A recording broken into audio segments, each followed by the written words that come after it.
अस्सलामुअलैकुम फ्रेंड्स, उम्मीद है आप सब खैरियत से होंगे। तो आज की इस वीडियो में हम आपके लिए कुछ ख़ास टिप्स लेकर आए हैं। ये टिप्स सिर्फ जस्ट ऑफ लड़कियों के लिए है। अगर आपकी रहम में मौजूद ख़तरनाक रसौलियाँ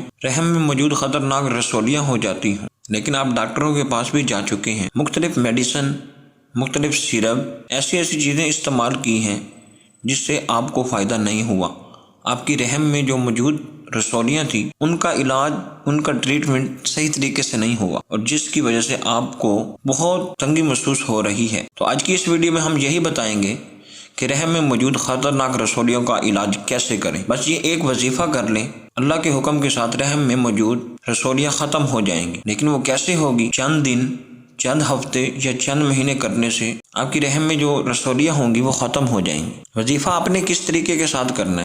अपनी शहादत वाली उंगली अपने नाफ में रखें और अपनी सांस रोककर 11 बार अल मालिकु अल कुद्दूसु अस्सलाम कुछ ही अरसा आप पढ़ेंगे और आपको इससे बहुत ज़्यादा फ़ायदा होगा और रसौलियाँ जो ख़तरनाक होंगी वो ख़त्म हो जाएंगी। अपनी शहादत वाली उंगली नाफ में रखकर सांस रोककर 11 बार अल मालिकु अल कुद्दूसु अस्सलाम, आप ये 11 बार पढ़ें। अल्लाह के ये सिफाती नाम है जिससे आपको बहुत फ़ायदा होगा और ये रसौलियों वाला जो मामला होगा वो ख़त्म हो जाएगा। अगर आपको वीडियो अच्छी लगी है तो लाइक एंड शेयर लाजमी करें।